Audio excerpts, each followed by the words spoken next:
आप लोगों के चरणों में स्वागत है। सभी भक्तों से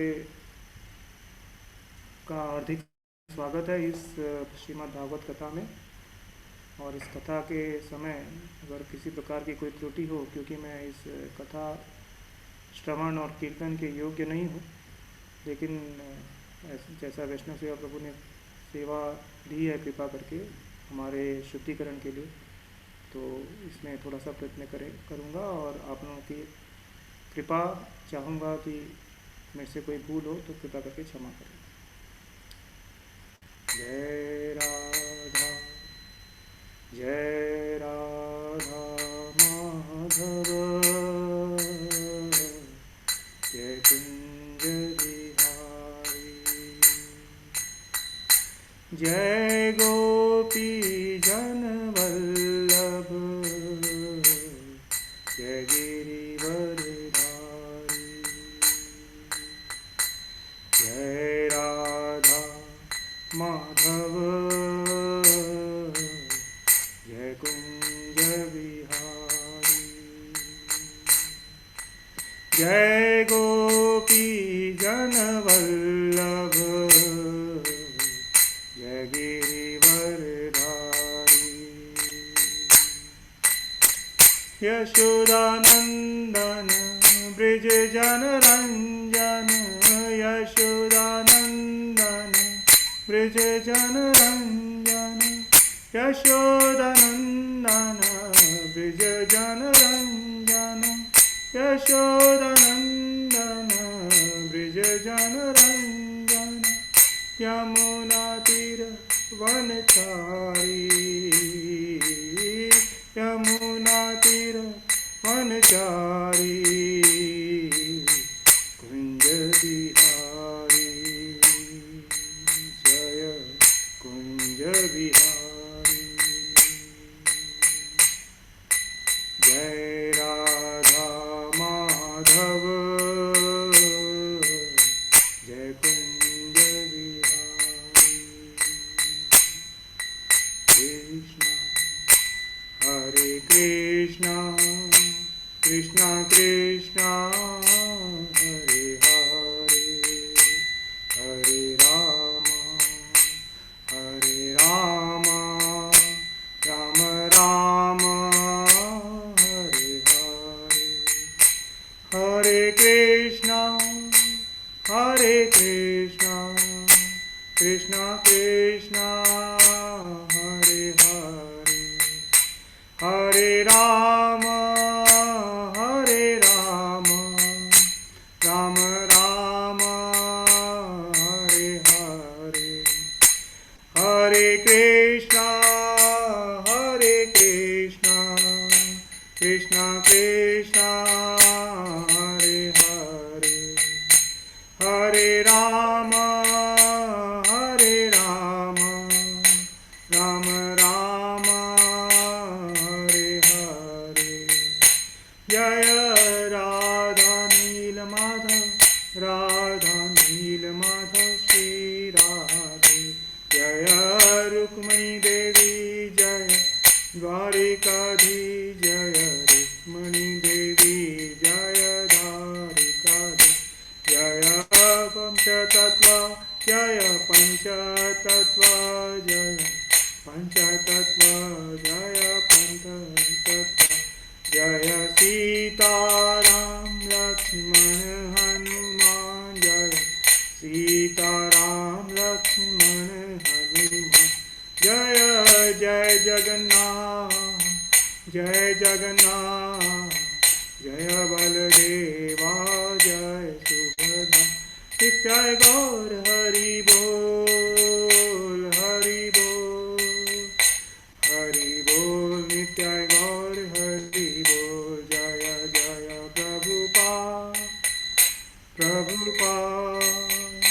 प्रभुपाद जय जय प्रभुपाद जय जय गुरुदेव महाविष्णु गोस्वामी गुरुदेव। जय श्री श्री राधा माधव की जय। शीला प्रभुपाद की जय, शीला गुरुदेव की जय, तारे गौर प्रेमानंद हरि हरि बोल। ग्रेस वैष्णव सेवा प्रभु जी, सादर प्रणाम। प्रभु जी, कुछ भागवत चर्चा के समय अगर कुछ त्रुटि हो तो कृपा करके क्षमा करें। हम यहाँ पर आज जो पिछले बार हमने डिस्कस किया था, Shrimad Bhagavatam third canto chapter 26 और वर्ष 16 से हमने कुछ चर्चा की थी। उसी चर्चा को इस बार कंटिन्यू करेंगे, और क्योंकि कुछ भक्त उस चर्चा में नहीं थे तो वर्ष को एक बार फिर से हम गाएंगे।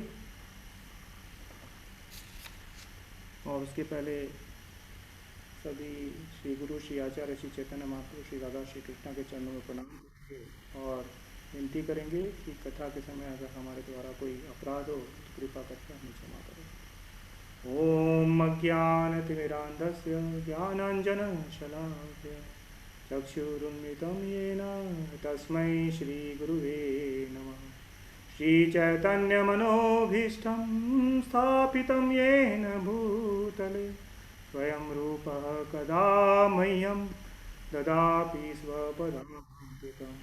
वन्देऽहं श्रीगुरोः श्रीयुतपदकमलं श्रीगुरुन् वैष्णवांश्च श्रीरूपं साग्रजातं सगणरघुनाथान्वितं तं सजीवं साद्वैतं सावधूतं परिजनसहितं कृष्णचैतन्यदेवं श्रीराधाकृष्णपादान् सगणललिता श्रीविशाखान्वितांश्च।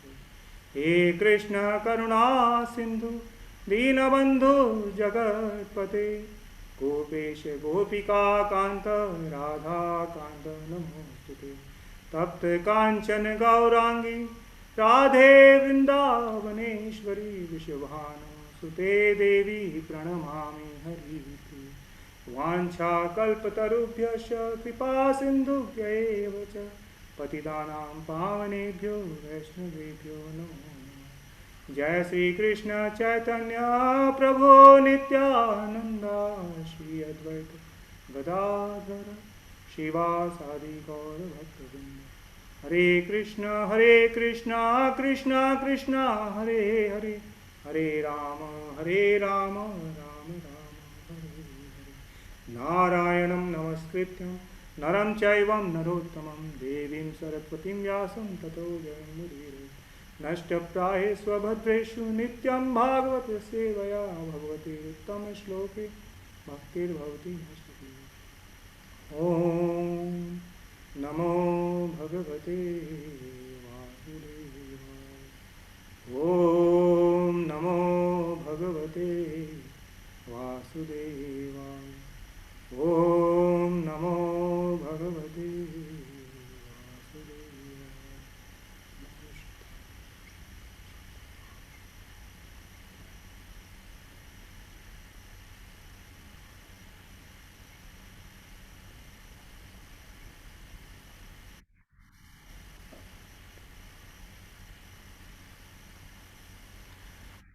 Prabhuji, can you give me access for sharing the screen? Yes, Prabhuji, I'm making you co-host. You can share the screen now.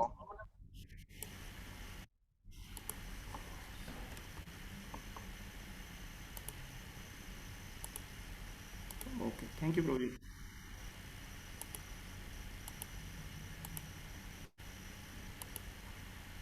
So, हमने जैसे कि पिछली बार चर्चा की थी, तो हम लेंगे verse canto 3 chapter 26 verse number 16।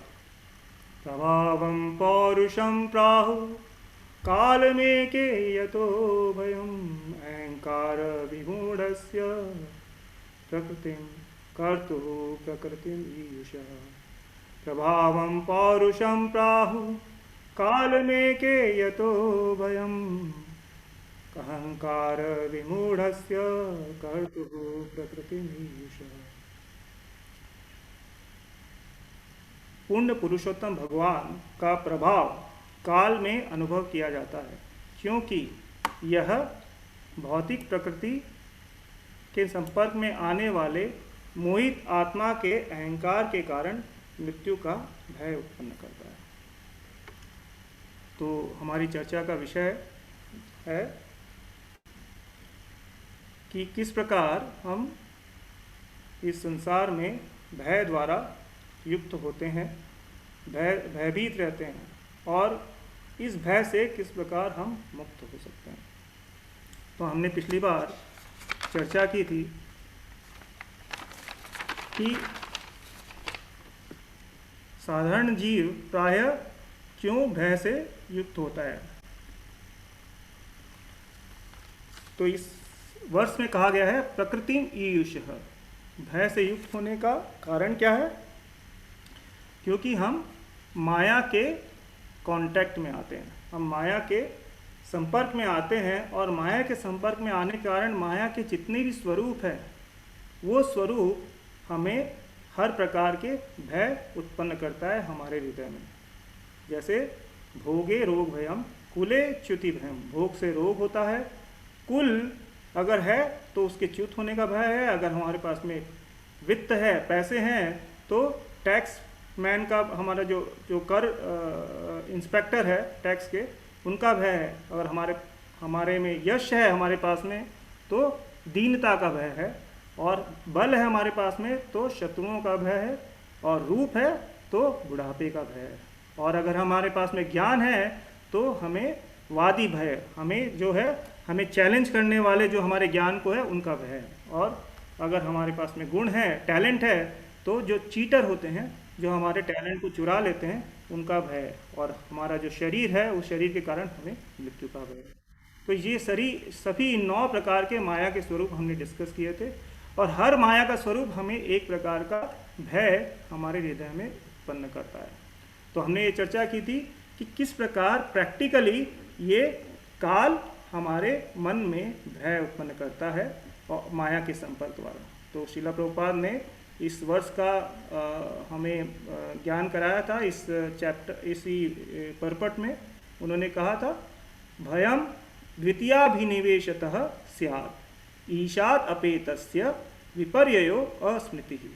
तो द्वितीयाभिनिवेशतः का मतलब हमने डिस्कस किया था कि क्योंकि हम कृष्णा के अलावा द्वितीय, कृष्ण हमारे प्रथम, हमारी प्रायोरिटी होनी चाहिए, लेकिन हमने उनको छोड़कर द्वितीय जो बाकी सब चीज़ें हैं उन पर हमारा ध्यान लगाया और कृष्णा से विमुख हुए, और इसके कारण हमने क्या किया, हमारा मुख है कृष्णा से दूसरी ओर कर दिया, कृष्णा की तरफ मुख करने की जगह हमने दूसरी ओर अपना मुख कर दिया, और उसके कारण हमने अपने आप को उस द्वितीय से अपने आप को समझ लिया कि ये द्वितीय ही सब कुछ है हमारे लिए, और द्वितीय क्या है, जो कृष्णा नहीं है, और जो कृष्णा नहीं है वो क्या है, माया और अस्मृति ही, और इसके कारण हम कृष्णा को विस्मृत, हमारी जो स्मृति है वो कृष्णा को भूल गई, हम कृष्णा को पूर्णतः से भूल गए, और उसके कारण क्या होता है, कृष्णा काल के रूप में आकर हमें डिस्ट्रॉय करते हैं।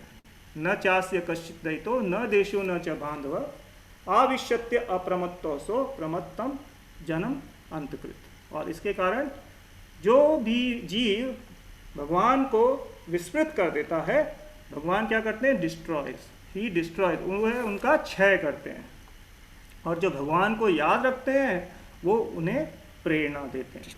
तो ये इस वर्ष में कहा गया था, और उसके बाद में कैसे हमारा नाश होता है, इसमें वर्ष नंबर 3.29.38 में भी कहा गया था कि किस प्रकार एक जीव दूसरे जीव का हनन करता है। प्रायः इस माया के संपर्क में आने के कारण जो हमारी इंद्रिय तृप्ति की प्रवृत्ति है, हम हमेशा कुछ न कुछ पाने के लिए एक जीव दूसरे जीव का हनन करता है ताकि उसकी इंद्रिय तृप्ति हो सके। He causes every being to be annihilated by other. Who is he? The Lord as a time factor causes every being. जो भगवान काल के रूप में हर एक जीव को दूसरे जीव का संहार कराते रहते हैं। और फिर हमने महाराज का जो लेक्चर है, महाराज का जो कोट है, उन्होंने अपनी क्लास में इस वर्ष के बारे में काफ़ी विस्तार पूर्वक कहा है कि जैसे ही हम हमारे जीवन में कई प्रकार के सुख देने वाली वस्तुएं, जो हमें लगता है कि वो हमें सुख देगी, कई वस्तुओं का संचय करते हैं, और जिस प्रकार जितनी जितनी वस्तुओं का हम संचय करते हैं, भगवान काल रूप में उन वस्तुओं को नष्ट करते जाते हैं। भगवान काल रूप में उन सभी वस्तुओं को नष्ट करते जाते हैं। और हमने एग्जाम्पल देखा था किस प्रकार हर भगवान जो महाराज ने दिए थे, किस प्रकार हर एक वस्तु प्रायः कालांतर में मिट्टी में मिलती चली जाती है। तो मिट्टी में कैसे मिलती चली जाती है? जो लोहा है, लकड़ी है और हमारी काया है, वो सब की सब मिट्टी में अंततः मिल जाती है। और इसका एग्जाम्पल जो महाराज ने दिया है वह अति उत्तम है इस वर्ष को प्रूव करने के लिए। तो इसके बाद में आज हम चर्चा कर रहे हैं आगे। तो हमने जो चर्चा किया, जो साधारण जीव है, जो भगवान की भक्ति में नहीं लगे हुए, किस प्रकार इस माया के संपर्क में आने के कारण भय युक्त होते हैं। और वो भय कैसे, यहाँ पे जो महाराज ने जो एग्जाम्पल दिया है कि सब कुछ भगवान काल रूप में नष्ट करते हैं, तो काल रूप में कृष्ण सब कुछ नष्ट क्यों करते हैं? काल के रूप में कृष्ण सब कुछ नष्ट क्यों करते हैं? क्योंकि कृष्णा ने भगवद गीता में कहा है, क्या कहा है उन्होंने? ये जो जगत है क्या है? दुखालय अशाश्वतम। और अगर इस जगत को कृष्णा ने दुखालय अशाश्वतम कहा है तो इसका कारण यही है। क्या कारण है? क्योंकि इस जगत में जो भगवान काल के रूप में सब कुछ नष्ट करते जाते हैं, तो ये प्रूव करता है कि यह अशाश्वत है। और जो कि अगर सब कुछ नष्ट होते जाता है तो उससे क्या होता है? दुख उत्पन्न होता है। तो ये जो नष्ट करने की जो प्रक्रिया है भगवान ने इसीलिए बनाई है ताकि हम इस जगत को समझें कि ये वास्तव में दुखालय है और वास्तव में अशाश्वत है। और इस जगत से अपने आप को न जोड़े, हम कृष्णा से जोड़े। जब हम इस जगत से फ्रस्ट्रेट हो जाएंगे, इस संसार से फ्रस्ट्रेट हो जाएंगे, तब हमने जो विमुख हो गए हैं कृष्णा से, द्वितीय अभिनिवेशत, हमने बात की थी ना, द्वितीय अभिनिवेशत, उसके कारण हम कृष्णा से विमुख हो गए हैं। तो इस प्रकार जब हम इसको समझेंगे कि यह दुखालय अशाश्वत है, तो हम समझेंगे कि कृष्णा जो हमारे प्रथम प्रायोरिटी होनी चाहिए, हम उसकी ओर अपना मुख करें और ये जो माया का जगत है इसकी ओर अपना ध्यान हटाएं, क्योंकि ये दुखों से भरा हुआ है और ये परमानेंट नहीं है, इसे नष्ट होना है। तो जब हम ऐसा विचार करेंगे तो हम इस भय से मुक्त हो सकते हैं। तो आगे हम देखते हैं कि ये जो भय है हमारे, ये हमें भय क्यों आता है? हमें भय क्यों आता है? अहंकार है विमूढ़स्य। हम अहंकार द्वारा जब विमूढ़ मूर्खतापूर्ण तरीके से माया के संपर्क में आते हैं तो क्यों हमारे मन में भय का निर्माण होता है? ऑफ कोर्स ये चीज़ें नष्ट हो रही है तो भय का निर्माण होता है, लेकिन इसके बारे में हमें और भगवद गीता में भगवान ने हमें समझाया है। कैसे समझाया है? वर्ष नंबर भगवद गीता 9.22 में भगवान क्या कहते हैं? 9.22 में भगवान कहते हैं, अनन्यश्चिन्तयन्तो मां ये जनाः पर्युपासते तेषां नित्य अभियुक्तानां योगक्षेमं वहाम्यहम्। जो लोग, लेकिन इस वर्ष के पहले भगवान ने 2 और वर्ष बताए हैं, 2 और श्लोक बताए हैं, वो इसके कनेक्शन में काफ़ी महत्वपूर्ण है। वो 2 श्लोक कौन से हैं?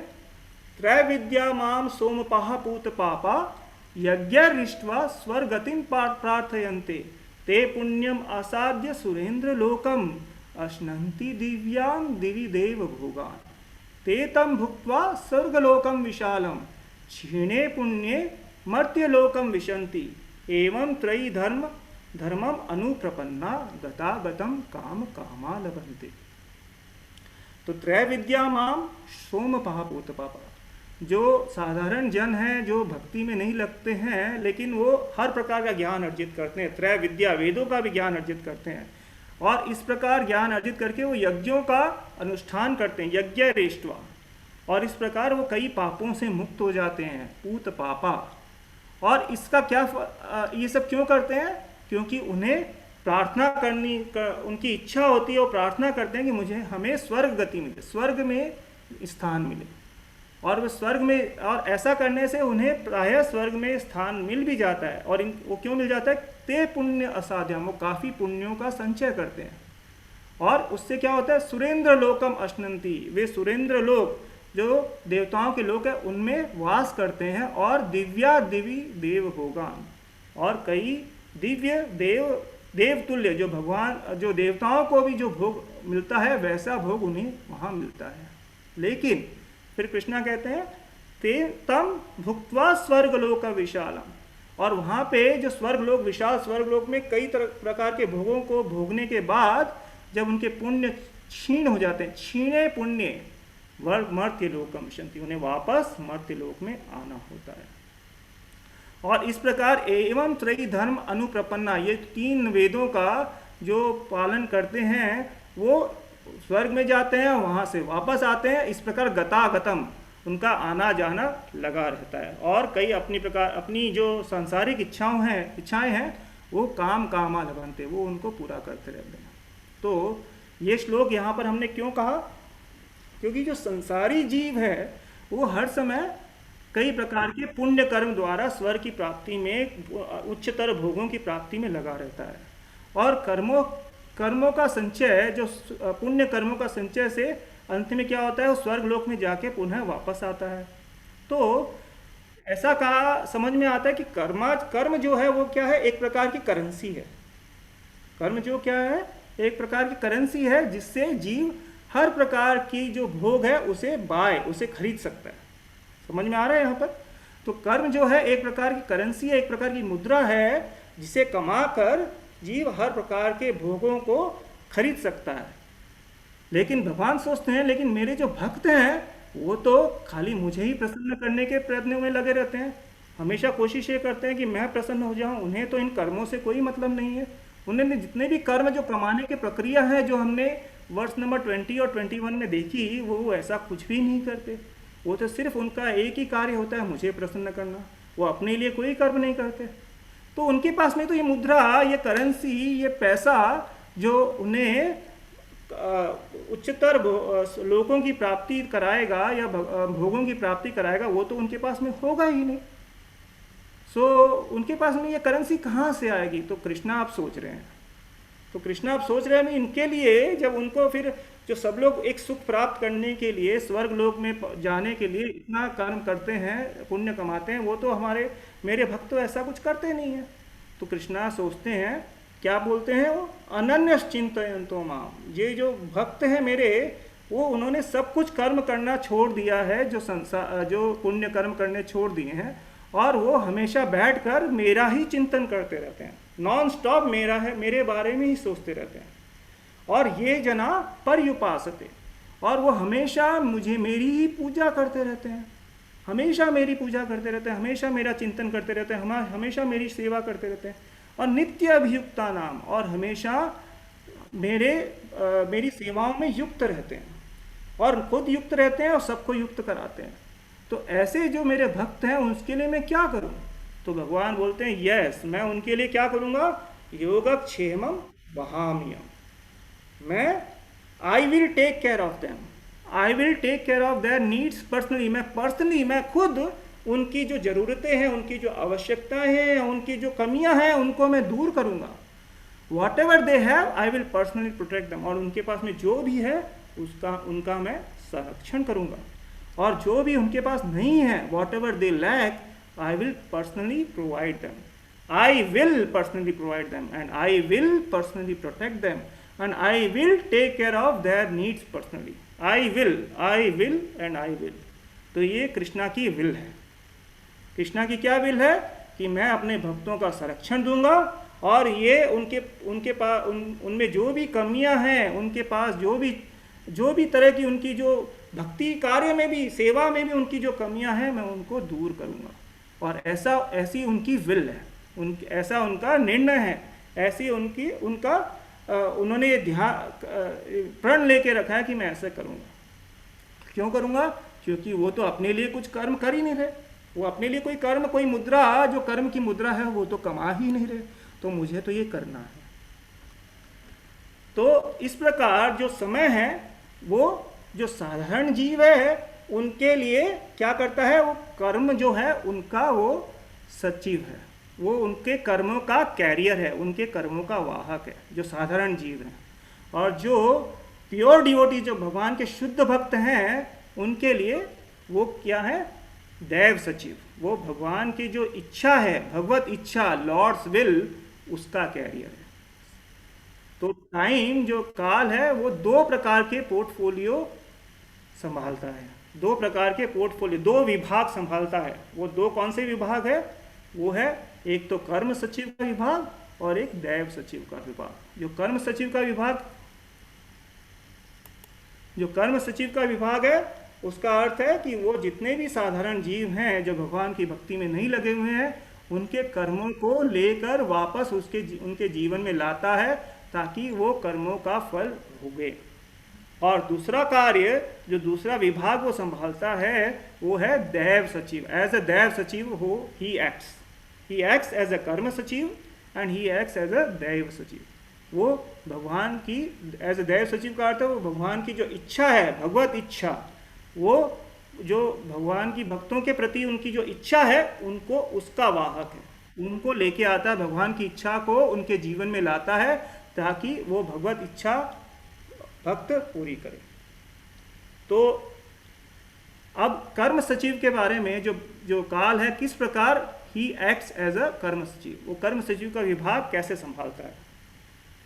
3.30.1 में कपिल देव भगवान ने क्या कहा है, तस्य जनो नूनम नायम वेदोरु विक्रमम काल्यमानोपि बलिनो वायोरिव घनावली।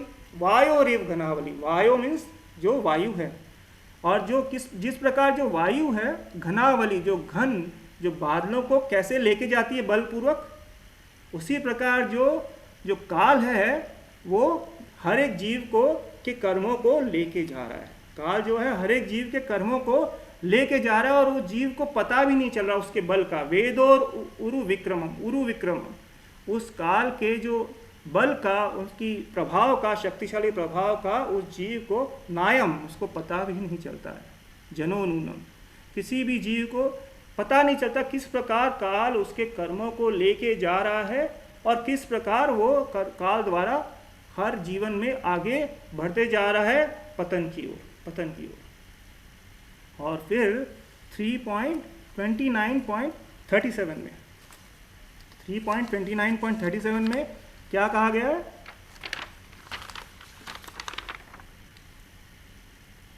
3.29.37 में कहा गया है, रूप भेदास्पदम दिव्यम काल इति अभिधीयते भूतानां महद आदीनां यतो भिन्न दृशा भयम।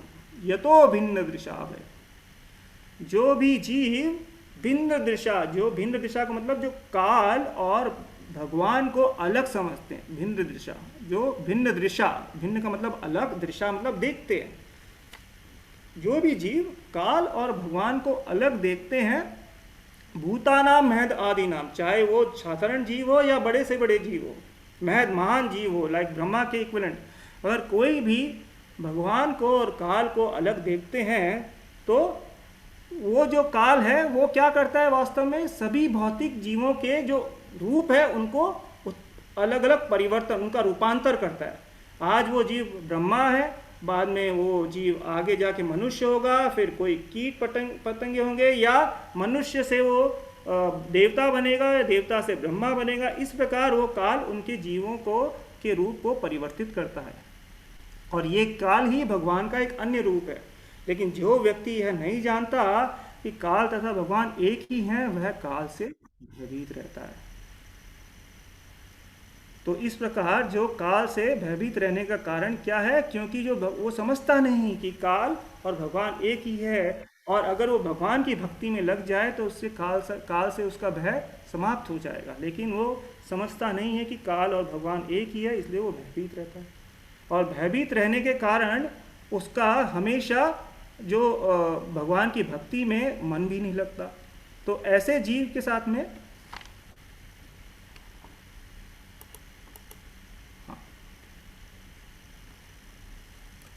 ऐसे इस वजह से क्या होता है कि हम हमेशा हमारे जो काल है हमारे कर्मों को बहा कर हमारे जीवन में लेके आता है, कर्मों को लेकर आता है, हमारे पिछले जन्म से इस जन्म में उन कर्मों को लाता है ताकि उन कर्मों का फल हम भोगे। और अब ये जो काल है, जो इसके बक्से में हम सोचते हैं कि इसके बक्से में अब क्या है जो अब खुलेगा और हमारे जीवन में आएगा, और इस बक्से से जो निकलेगा वो ऐसा उस क्या क्या निकलेगा ये सोचकर हम चिंता में पड़े रहते हैं। और अगर कभी कभार अच्छा भी कुछ निकल जाए, कुछ अच्छा भी हमारे जीवन में हो जाए, कुछ हम उन्नति करें, तो हमारे मन में ये भय छा जाता है कि जो कुछ अच्छा हो रहा है वो हो सकता है वो भी ख़त्म हो जाए और सब कुछ दुख आने लग जाए। तो सुख में भी हम भयभीत रहते हैं कि पता नहीं ये सुख कब खत्म हो जाए और दुख का आगमन हो जाए। तो इस प्रकार जो साधारण जीव है वो हमेशा इस प्रकार से भययुक्त होता है। लेकिन जो शुद्ध भक्त हैं, किस प्रकार वह भगवान की जो भगवत इच्छा है वो जो भगवत इच्छा है कैसे उन्हें उनके जीवन में आती है और कैसे काल भगवत इच्छा को जीवन में लाता है। आइए देखते हैं हम जो भीष्मदेव भगवान युधिष्ठिर से जो भागवतम में लीला है भगवान की, जिसमें भीष्मदेव क्या होता है, युधिष्ठिर महाराज जो महाभारत के अंत में जो युद्ध का अंत होता है तब युधिष्ठिर महाराज बड़े ही व्याकुल रहते हैं कि जो कुछ भी हुआ है वो मेरी वजह से हुआ है। अगर मैं जो इस राज सिंहासन का कि मेरा जो लालच है, मेरा जो लोभ है राज सिंहासन का, उसकी पूर्ति के लिए इस प्रकार बड़ा इतना महायुद्ध हुआ और उसमें इतने जीवों की हानि हुई, इतना खून खराबा हुआ और इसका कारण मैं ही हूँ। इस प्रकार वो शोक करते हैं और शोक करने के कारण वो अति व्यथित होते हैं और व्यथित तो होते ही हैं और इतना व्यथित होते हैं कि कृष्णा इस प्रकार उनको समझा रहे हैं। कृष्णा ने वास्तव में ये अरेंज किया है कि कृष्णा के समझाने से भी वो समझते नहीं हैं। कृष्णा भी उनको समझाते हैं लेकिन कृष्णा के समझाने से भी नहीं समझते हैं। तो कृष्णा ने इस प्रकार लीला रचाई कि अब कृष्णा के समझाने से नहीं समझ रहे हैं तो चलो हम सब चलते हैं भीष्म पितामह के साथ पास में, जो अभी बाण शैया पे लेटे हुए हैं। और जब बाण शैया पे लेटे हुए भीष्म पितामह के पास वो सब जाते हैं तो भीष्म पिता को एग्जैक्टली पता है कि कृष्णा इनको जो युधिष्ठिर महाराज है इनको यहाँ क्यों लाए हैं। तो वो बोलना शुरू करते हैं कि आज कृष्णा ने मुझे निमित्त बनाया है कि मैं युधिष्ठिर महाराज के जो शोक को मैं दूर करूं। तो उनके शोक को दूर करने के लिए वो कहना शुरू करते हैं, कहते हैं अहो कष्टम अहो अन्यायम यद यूयम धर्म नंदन जीवितम नार हत क्लिष्टम विप्र धर्माच्युताश्रय। अहो कष्टम अहो अन्यायम, अरे देखो तुमने कितने अन्याय सहन किए हैं, कितने कष्ट सहन किए हैं। तुम पांडवों ने कितने अन्याय सहन किए हैं, कितने कष्ट सहन किए हैं, तुम्हारे साथ में कितने सारे षड्यंत्र रचे गए। जीवितम नार हत क्लिष्टम, इतनी सारी तुमको पीड़ाओं को सहन करना पड़ा। तुम्हारे ये जो कुरुक्षेत्र का युद्ध तो छोड़ दो, लेकिन तुम बहुत सब कुछ कई समय पहले कई साल पहले तुम्हारी मृत्यु हो जानी चाहिए थी, लेकिन तुम आज मेरे सामने, तुम सब मेरे सामने जीवित खड़े हो, तुम सब मेरे सामने जीवित खड़े हो। और इसका कारण क्या है? इसका कारण है क्योंकि तुमने सभी ने क्या किया है, तुम सभी ने क्या किया, विप्र धर्म अच्युत आश्रय। आप सभी ने विप्र ब्राह्मणों का आश्रय लिया और आप सभी ने धर्म का आश्रय लिया है और इन सबसे ऊपर आपने भगवान अच्युत श्री कृष्ण का आश्रय लिया है। और इनका आश्रय लेने के कारण ही आज तुम मेरे सामने खड़े हो। तुम सोच रहे हो कि तुम्हारे कारण इतने लोगों को they became victim of this war, वो सब इस युद्ध में मृत्यु का ग्रास बने, लेकिन वास्तव में आप सभी लोग विक्टिम हो, आप सभी लोग आप सभी लोग शोषित हो।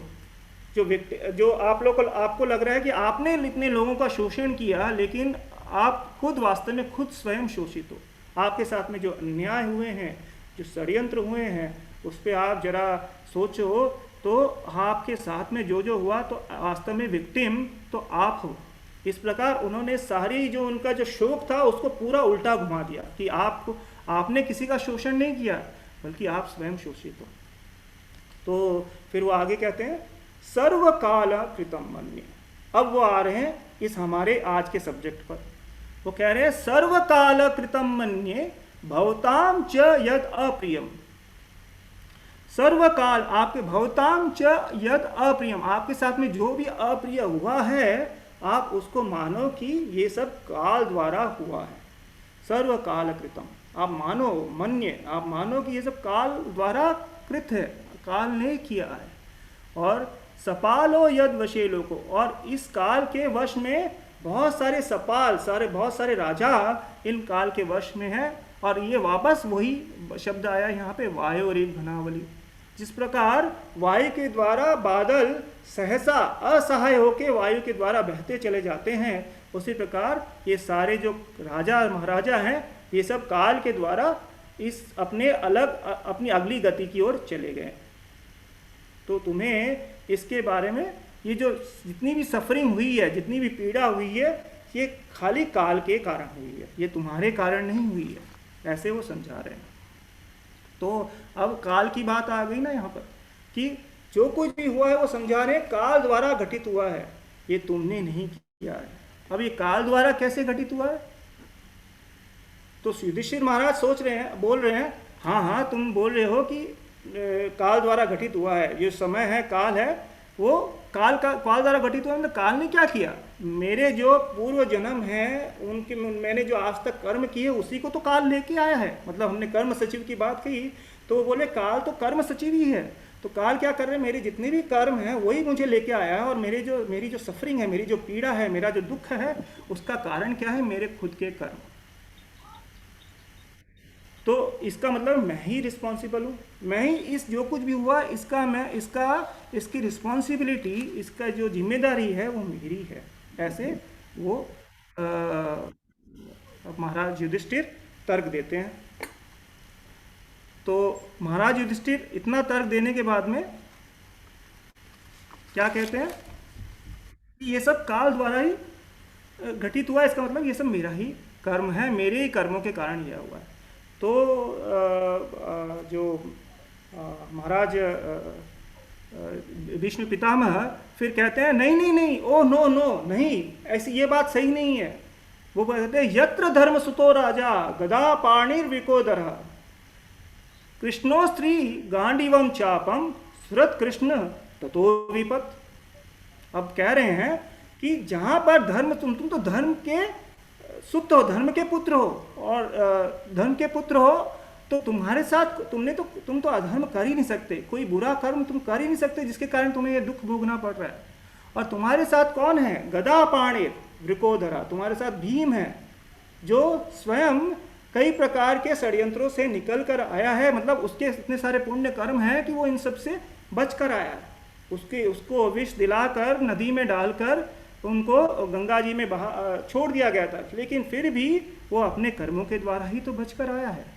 तो तुम लोगों के कर्म खराब कैसे हो सकते हैं जो तुम इतना दुख भोगो? तो पांडव जो भी थे उन्होंने कर्म, ऐसे हो ही नहीं सकता कि उनके कर्म खराब हो जिसके कारण उनको ये दुख भोगना पड़े। कृष्णो स्त्री गांड एवं चापम, और अर्जुन ने तो आज तक कभी युद्ध किसी अपने लिए तो लड़ा ही नहीं है। अर्जुन ने लड़ा है युद्ध हमेशा न्याय के लिए, हमेशा न्याय के लिए, जहां पर उसे युद्ध करना जरूरी लगा। अदरवाइज युद्ध तो कभी अर्जुन ने अपने लिए लड़ा ही नहीं है। और जब ऐसे तुम व्यक्ति हो जो अपने लिए कभी कुछ नहीं करते, वो उनके कर्म खराब कैसे हो सकते हैं? और इन सब के ऊपर तुम्हारे पास तो सुरत कृष्ण, तुम्हारे जो खुद के जो शुभचिंतक हैं वो भगवान कृष्ण स्वयं हैं। तो उसके बाद में ततो विपत, तो उसके बाद में विपदा कैसे आ सकती है? आपके साथ में भगवान स्वयं खड़े हैं, उसके बाद में तुम्हारे ऊपर विपदा कैसे आ सकती है? दुख कैसे आ सकते हैं? तुम्हें पीड़ा कैसे हो सकती है? तो वो कहते हैं कि ऐसा संभव ही नहीं है कि तुम्हारे जो कर्मों के कारण तुम्हें आज दुख भोगना पड़ रहा है। तो आगे भीष्म पिता कहते हैं, नहीं अस्य करहिचित राजन पुमान वेद विदितम यद विजिज्ञसया युक्ता मुह्यंती कवयोपि। फिर भीष्म पिता में कहते हैं नहीं, फिर सॉरी, इसके बाद में युधिष्ठिर महाराज कहते हैं, अगर अच्छा आप कह रहे हो कि हमारे जो भी हमारे साथ हुआ है वो हमारे कर्मों के कारण नहीं हुआ, ये सब भगवान की इच्छा के कारण हुआ है। अगर भगवान ये सब भीष्म पिता कह रहे हैं कि आपका कर्मों के कारण नहीं हुआ, ये सब भगवान की इच्छा है जिसके कारण ये सब हो रहा है। तो जो युधिष्ठिर महाराज कहते हैं, ठीक है, अगर तुम कहते हो कि भगवान की इच्छा है तो भगवान तो मेरे साथ खड़े हैं, तो मुझे भगवान से चलो मैं भगवान से पूछता हूँ कि ये आपकी इच्छा है कि हमने इतना दुख भोगा और इतनी हमने विपदा का सामना किया। तो भीष्म पिता कहते हैं, नहीं अस्य करहिचित राजन पुमान वेद विदितम यद विजिज्ञसया युक्त्या मुह्यंती कवयोपि।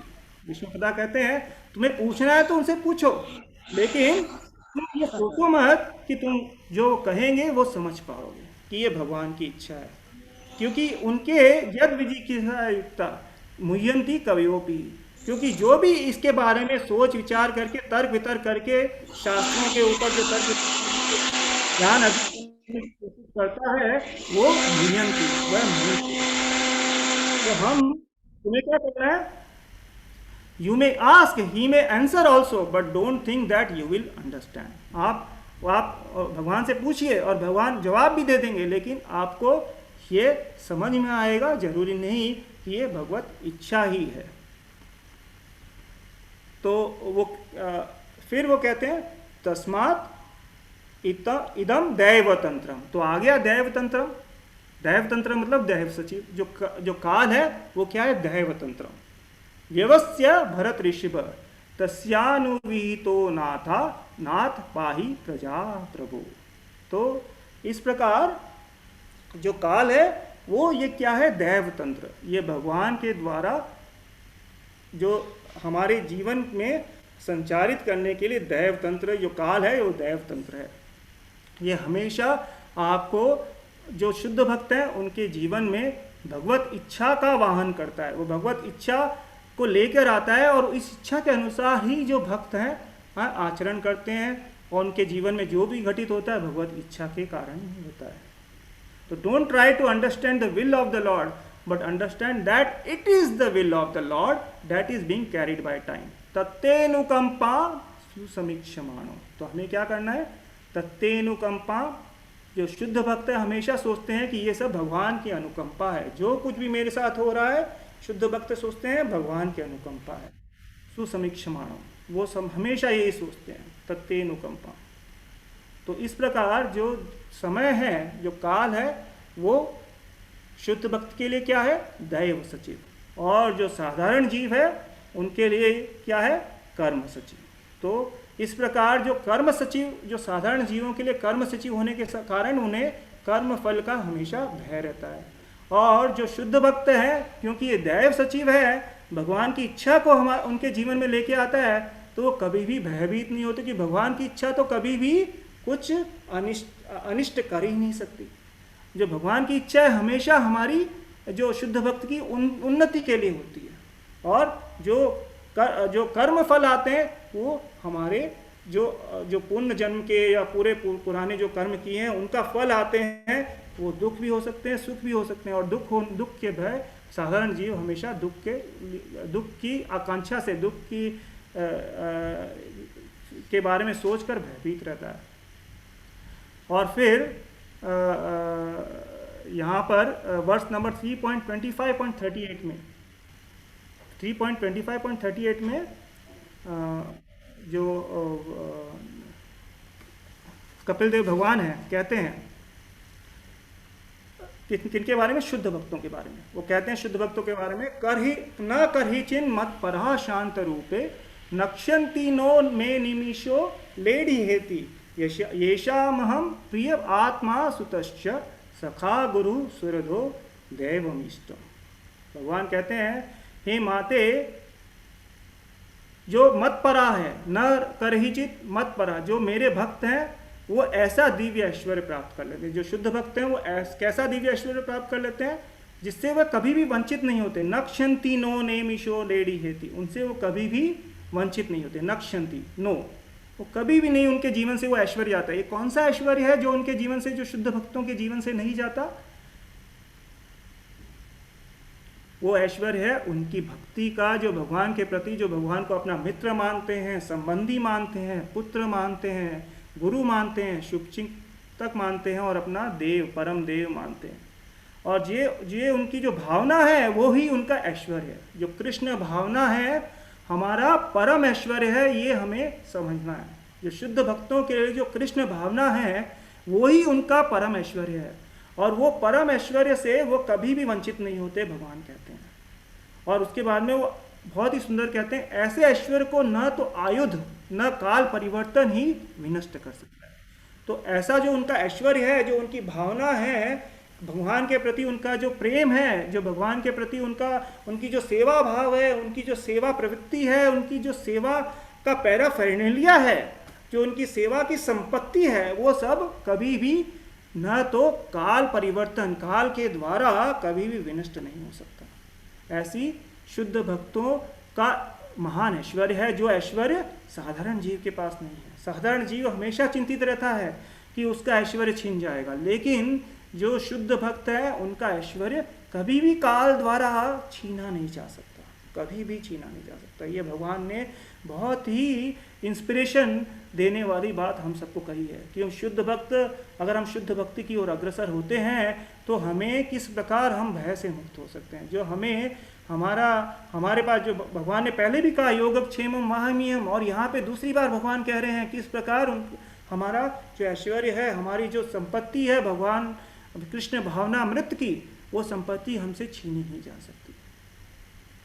तो इस प्रकार जो भक्त है, शुद्ध भक्त की, अगर हम शुद्ध भक्ति को प्राप्त करते हैं तो हम भय से मुक्त हो सकते हैं। और फिर 11.32 में भगवान ने कहा है कि कालोस्मि लोक क्षय कृत प्रवृद्धो लोकान समाहर्तुम इह प्रवृत्तः रीतेपि त्वां न भविष्यन्ति सर्वे ये वस्थिता प्रत्यनीकेषु योधा। क्या कहा है? कालोस्मि, मैं काल हूं, लोकक्षय कृत प्रवृद्धो, मैं समस्त जगतों को विनष्ट, लोकक्षय मैं विनष्ट करने वाला हूं, और लोकान समाहर तुम यह प्रवृत्त, मैं यहां समस्त लोगों का विनाश करने के लिए खड़ा हूं, प्रवृत्त मैं करने वाला हूं। और ऋते पीत्वाम, तुमको छोड़कर, तुमको मतलब पांडवों को छोड़कर, न भविष्यन्ति सर्वे, कोई भी भविष्य में नहीं होगा, कोई भी भविष्य में नहीं होगा, जो भी ये युद्ध में है सारे योद्धा मारे जाएंगे। इसमें सबसे इंपॉर्टेंट बात क्या है? तुम्हारे सिवा, पांडवों के सिवा कोई भी इस सारे के सारे युद्ध में मारे जाएंगे। तो भगवान हर वो जीव है वो जो भक्ति में नहीं लगा हुआ है अपने पतन की ओर अग्रसर है, लेकिन जो भक्त है हमेशा उन्नति की ओर अग्रसर है। तो इस प्रकार जो भक्त है, शुद्ध भक्त है, भगवान की भक्ति द्वारा किसी भी प्रकार के भय से मुक्त हो जाता है। और यहाँ पर भगवान क्लियरली बोल रहे हैं कि योगक्षेमम वहाम्यहम्, बाद में कहते हैं नक्षंती नो निमिषो लेडी हेती, तुम्हारा ऐश्वर्य, जो भक्तों का ऐश्वर्य है, शुद्ध भक्तों का ऐश्वर्य कभी भी विनाश नहीं हो सकता। और यहाँ पर कहते हैं कि तुम्हारे सिवा बाकी सब मारे जाएंगे, लेकिन तुम लोग मेरे भक्ति में हमेशा जीवित रहोगे। तो इस प्रकार जो भक्त शुद्ध भक्त को प्राप्त करते हैं, शुद्ध भक्ति को प्राप्त करते हैं, वो इस भय से पूर्णतः मुक्त होते हैं। तो आइए इस कथा को यहाँ पर विराम देते हैं। आगे की कथा तो हमने चर्चा की कि किस प्रकार साधारण जीव भय युक्त होता है और किस प्रकार शुद्ध भक्त भय से मुक्त होता है। अब आगे एक और सेशन में हम चर्चा करेंगे किस प्रकार जो साधक भक्त है वह भय से मुक्त हो सकता है, किस प्रकार जो स्ट्रगलिंग डिवोटी है, जो साधक भक्त है, वो भय से अपने आप को मुक्त करने के लिए प्रयत्न कर सकता है और भय से मुक्त हो सकता है। तो आगे की जो अगली बार जब कृपा होगी भक्तों की, तब वो चर्चा हम करेंगे प्रभु जी। अगर किसी भक्त का कोई प्रश्न, कोई जिज्ञासा, कोई त्रुटि मेरे द्वारा हो गई हो तो कृपा करके मुझे बताए, and then we can discuss it and I will try to correct. मैं इसको सही करने की कोशिश करूँगा प्रभु जी। हरे कृष्णा। किसी का कोई प्रश्न या कमेंट हो तो यू कैन रेज हैंड और you can unmute yourself. Today हमारी मीटिंग तो ओपन ही है, unmute yourself and speak whatever. Hare Krishna.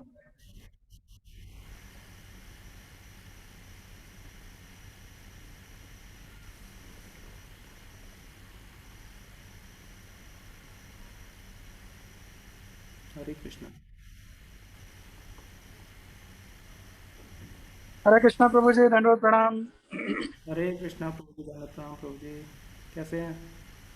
बस भगवान की कृपा है। आपका क्लास बहुत अच्छे से सुना, श्रवण किया, और आपने बहुत ही विस्तार से और बड़े अच्छे ढंग से उदाहरण दे दे करके समझाया कि वास्तव में भगवत इच्छा ही सर्वोपरि है, और जो कुछ भी किसी भी व्यक्ति के जीवन में घटता है वो मात्र भगवान की इच्छा से ही घटित होता है। और काल चूंकि भगवान की शक्ति है और वही इस सृष्टि का संचालक है, तो काल के प्रभाव में सारा जीव निश्चित रूप से बंधा हुआ है। और वो काल, जैसा आपने बहुत अच्छी बात बताई, कि हमारे कर्मों को लेकर के चलता है, और एक से दूसरी वह काल हमारे कर्मों को भेजता है, और जिसको हम चाहें या ना चाहें, पर बस उसको अपने जीवन में उतारना ही पड़ेगा, भोगना ही पड़ेगा, चींटी से लेकर के ब्रह्मा तक की योनि। बहुत अच्छा लगा, और आपने बहुत ही सुंदर ढंग से इसका विस्तार पूर्वक वर्णन किया। आपको बहुत बहुत धन्यवाद। प्रश्न तो कुछ नहीं है, इसलिए कि प्रश्न क्या किया जाए, जब आपने इतने अच्छे ढंग से उसको समझा ही दिया है, तो प्रश्न तो तब किया जाए जब कोई चीज समझ आए। और मैं समझता हूँ कि आपकी बात को मैं अच्छी तरह से समझ सका हूँ, और बहुत बहुत धन्यवाद आपको सुंदर कथा कहने के लिए। और आगे आपकी कथा का इंतजार करेंगे, जिसमें आपकी चर्चा का विषय होगा। तो ये बिल्कुल सत्य है कि भगवत इच्छा सर्वोपरि है, चाहे वो पांडवों के जीवन में हो, चाहे किसी भी भक्त के जीवन में।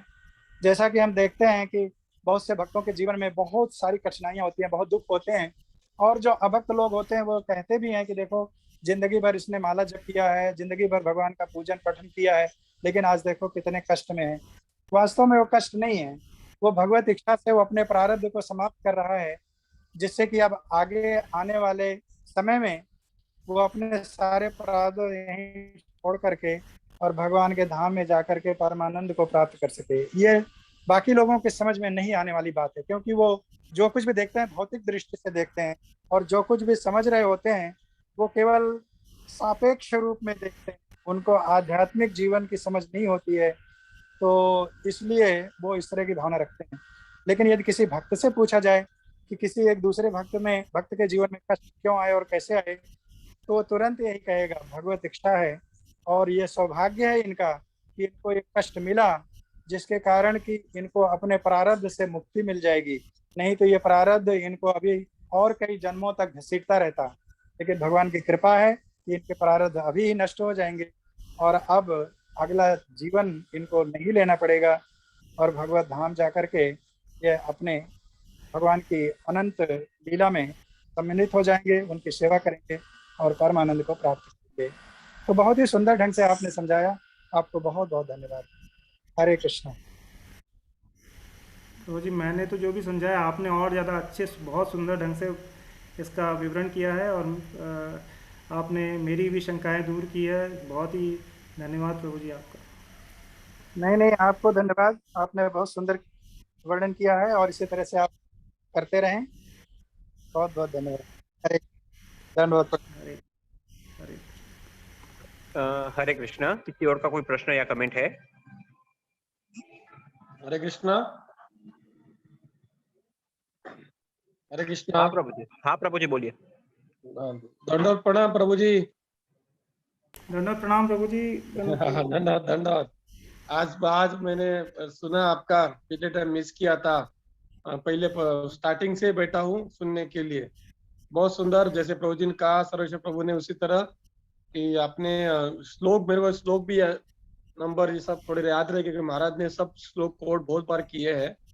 आपने भीष्म पितामह से ज्यादातर लिए, बाद में थर्ड कैंटो का लिया। बहुत सुंदर आपने। और आप एक काम करना, खाली शायद आज भाविक पार्थ नहीं है ना आज लगभग? ना, नहीं है। तो प्रभु जी आप एक काम करना, याद से मेरे को खाली व्हाट्सएप में आपने जो श्लोक आज कोट किए वो खाली भेज दीजिए, क्योंकि हम रेफरेंस के लिए हम सबको ये करते हैं, क्योंकि हमारे अडार बुक्स, अडार ग्रुप्स है, तो सब में हम उसको प्रोवाइड करेंगे कि आज के क्लास का सब्जेक्ट क्या था, उसकी इस बात पे कौन से इंपॉर्टेंट श्लोक हुए करके। अगर याद से भेज ठीक। देना। मेरे को कुछ ठीक श्लोक है। याद है, लेकिन सभी श्लोक याद नहीं है मेरे को नंबर।